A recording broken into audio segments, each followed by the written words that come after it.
முதலமைச்சர் தான் மேடைக்கு மேல கான்பிடண்டா இருங்க, கான்பிடண்டா இருங்க சொல்றாரு. அவர் முதல்ல கான்பிடண்டா இருக்காரா?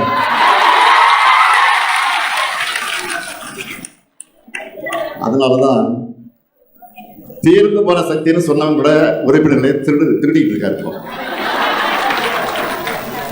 தீர்ந்து போன சக்தி ஒட்டிய திருடுற இவர் எவ்வளவோ காஞ்சி போன சக்தி, எவ்வளவு காஞ்சி போன சக்தியா இருப்பாரு. மினிஸ்டர், சீஃப் மினிஸ்டர், மாண்புமிகு முதலமைச்சர்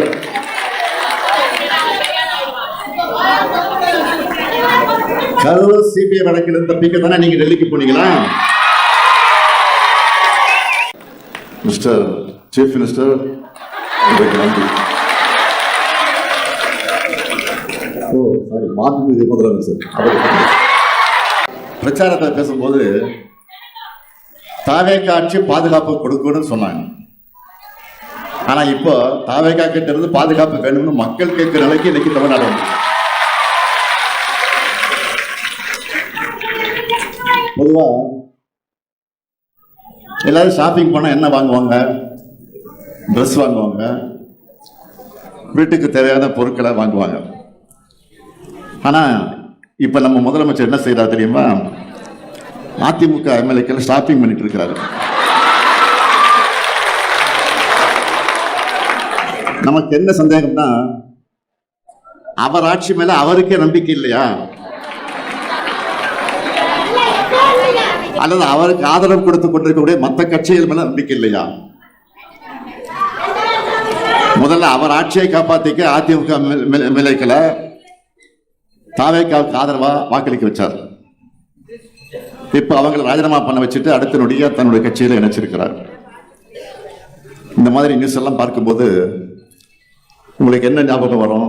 பாஜக மற்ற மாநிலங்களில் பண்றதே இங்க முதலமைச்சர் விஜய் அவர்கள் செஞ்சுட்டு இருக்காரு. அதாவது பாஜகவோட ஜெராக்ஸ் மாதிரி செயல்படுறாரு.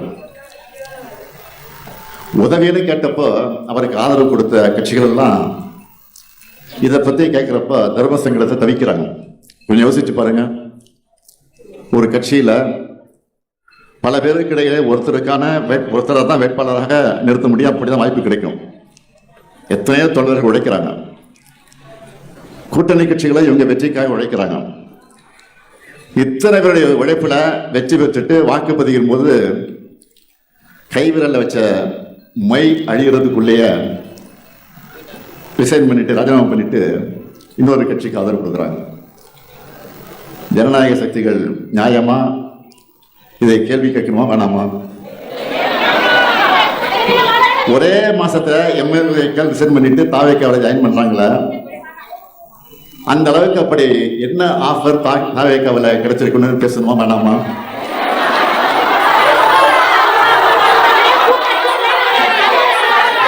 ஜனநாயகத்தை ஏழை கூத்தாக்குற அசிங்கமான ஆட்சியா இந்த ஆட்சி இருக்கு. முதலமைச்சர் தான் மேடைக்கு மேட கான்பிடண்டா இருங்க, கான்பிடண்டா இருங்க சொல்றாரு. அவர் முதல்ல கான்பிடண்டா இருக்காரா?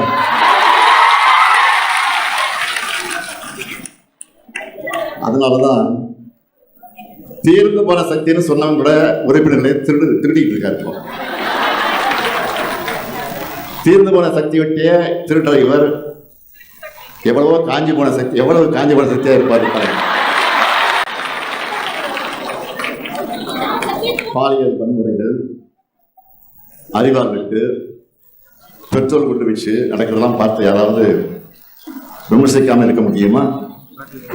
வாக்குறுதிகள் நிறைவேற்ற டைம் தரலாம், ஆனா பொதுமக்களுடைய பாதுகாப்பு பத்தி எப்படி பேசாம இருக்க முடியும்? நேற்று முன்தினம் டெல்லியில பிரதமர் தலைமையில முதலமைச்சர்கள் கலந்து கொள்ளக்கூடிய நிதி ஆயோக் கூட்டம். அந்த கூட்டத்துக்கு இந்த முதலமைச்சர், இங்க இருக்கக்கூடிய முதலமைச்சர் போயிருக்கிறார். அங்க போய் என்ன பேசினார் உங்களுக்கு தெரியும். திராவிட மாடல் ஆட்சியில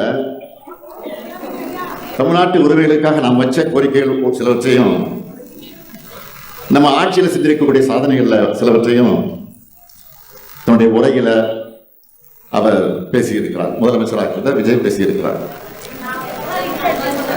அதே சமயத்தில் பேசுறது நம்ம வரவேற்கிறோம். அதே சமயத்தில் நான் முதலமைச்சராக இருக்கிறப்ப இதே மாதிரி டெல்லி சென்று பேசினப்போ இப்ப முதலமைச்சராக இருக்க என்னவெல்லாம் பேசினா தெரியுமா? நான் அவருக்கு ஞாபகப்படுத்துகிறேன். அமலாக்கத்துறை வழக்கில் இருந்து தப்பிப்பதற்காக போனாங்க, பாஜக காலில் விழுந்து மறைமுக கூட்டணி வச்சிருக்காங்க, அதனாலதான் ஒரு போட்டோ எடுக்கும்போது முன்வரிசையில் நிற்க வச்சு ஸ்டாலினுக்கு இடம் கொடுத்தாங்க. இதெல்லாம் யார் சொன்னது? அவர் சொன்னது. இப்ப நீங்க என்ன பண்ணிட்டு வந்திருக்கிறீங்க? நான் கேட்கவா? நான் கேட்கிறேன். இப்போ பதில் சொல்லுங்க. மிஸ்டர் சீஃப் மினிஸ்டர், மாண்புமிகு முதலமைச்சர்,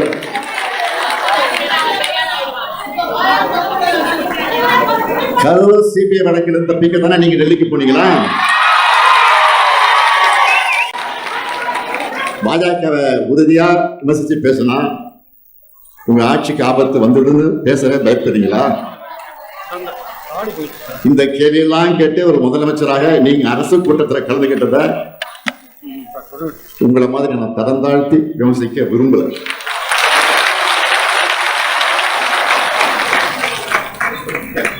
மும்மொழி கொள்கையை அமல்படுத்த அதை மறுத்த காரணத்துக்காக தமிழ்நாட்டுக்கான கல்வி நிதியை ஒன்றிய பாஜக அரசு விடுவிக்காம பிளாக்மெயில் பண்ணாங்க. திமுக அரசு அதை எதிர்த்து போராடணும். அதுல கூட இப்போ இருக்கிற முதலமைச்சர் என்ன சொன்னார்? பாஜக அரசை கண்டிக்காம கொடுப்பது அவங்க கடமை, வாங்குறது எங்க உரிமை, ஆனா பாசிசமும் பாயாசமும் எல்கேஜி யூகேஜி பசங்க மாதிரி சண்டை போடுறாங்கன்னு நக்கல் கையாண்டி பண்ணீங்கள. இப்ப நீங்க மட்டும் என்ன பண்ணிட்டு வந்திருக்கீங்க? நிபந்தனைகள் இல்லாம நிதியை கொடுக்கணும் தான் நீங்க கேட்டிருக்கீங்க. இப்படித்தான் செய்ய முடியும். ஏன்னா இது சினிமா இல்ல, ஆட்சி நிர்வாகம். மாநில உரிமைகள் சார்ந்த எதுவாக இருந்தாலும் எதுவாக இருந்தாலும் திராவிட மாடல் அரசு போட்டு தந்த ப்ளூ பிரிண்ட் படிதான் யாரா இருந்தாலும் செயல்பட முடியும். சொல்லப்போனா இந்தியாவுடைய 2வது பெரிய பொருளாதாரம் தமிழ்நாடு. பெண்கள் அதிகம் தொழிற்சாலைகளில் பணிபுரியக்கூடிய மாநிலம் தமிழ்நாடு. நம் மாணவர்களுக்கு நீட் விளக்கென திமுக அரசோட பாலிசி நோட் மாதிரி தான் முதலமைச்சருடைய மொத்த பேச்சு இருந்துச்சு. ஈரடிச்சாங்க காப்பியா இருந்தா நல்லா இருக்காதுன்னு 2030க்குள்ள $1 டிரில்லியன் பொருளாதாரம் நான் சொன்னதை மட்டும் 2036க்குள் $1.5 டிரில்லியன் அப்படிங்கிறது கொஞ்சமா பட்டி பார்ப்பாங்களா கார்ல பட்டி பார்க்கிற மாதிரி முதலமைச்சர் பேசுறீங்க. இருந்தாலும் அதுக்காக என்னுடைய வாழ்த்துக்கள். மிஸ்டர் சீஃப் மினிஸ்டர், உங்களுக்கு நன்றி. மாண்புமிகு முதலமைச்சர், இப்போ வேற ஒண்ணும் இல்லை. இப்போ நான் கேட்ட கேள்வி இதெல்லாம் இங்க வந்திருக்கக்கூடிய மகளிர் அணி உடன்பிறப்புகள் மக்கள் கேட்ட கொண்டு போய் சேர்க்கணும். மக்கள் கேட்ட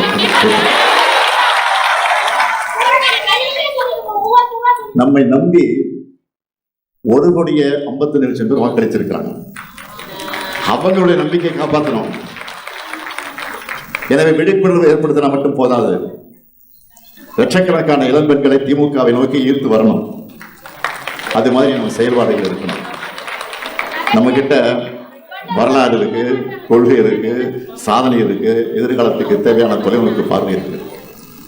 இது எல்லாத்தையும் அவங்களுக்கு புரியுற மாதிரி சொல்லுங்க. புரிஞ்சிக்க ஆரம்பிச்சா நிச்சயம் அவங்க திமுகவை நோக்கி தான் வருவாங்க. அதுக்கான பொறுப்பும் கடமையும் மகளிர் அணியாக இருக்கக்கூடிய உங்ககிட்ட தான் இருக்கு. நம்முடைய இயக்கம் அறிவு இயக்கம் என்பதை காட்டுங்க. எல்லோரையும் நம்ம நோக்கி, நம்ம இயக்கத்தை நோக்கி அழைச்சிட்டு வாங்க. தலைவர் கலைஞர் தான் சொல்லுவார் அடிக்கடி, கட்சி என்பது தலை, ஆட்சி என்பது கிரீடம். தலை இருந்தா கிரீடத்தை எப்ப வேணும்னாலும் வச்சுக்கலாம். ஆனா கிரீடத்தை மட்டும் வச்சுக்கிட்டு தலையை தேட முடியாது. இப்போ நாம தலையை பலப்படுத்துற பணிகளை தொடங்கி இருக்கோம். நம்முடைய பலம், நம்முடைய கட்சியுடைய அமைப்பு முறை. அதனால்தான் இந்த கருணாநிதியின் வாழ்க்கையே முடிஞ்சாலும் திமுகவின் வாழ்க்கை முடியாது தலைவர் கலைஞர் சொன்னார். திமுகவின் பயணம் தொடர உங்களுடைய உழைப்பை கொடுங்க கொடுங்க கொடுங்கன்னு இன்னும் சொல்றேன். நான் எப்பொழுதும் உங்களுக்கு அண்ணனாக, தம்பியாக, சகோதரனாக, உடன்பிறப்பாக, ஒட்டுமொத்தமாக உங்களை உடன்பிறப்பாக இருப்பேன் என்ற உறுதியை சொல்லி, மகளிருக்கான உங்களுக்குரிய அங்கீகாரம் நிச்சயம் கிடைக்கும் என சொல்லி விடைபெறுகிறேன். நன்றி, வணக்கம்.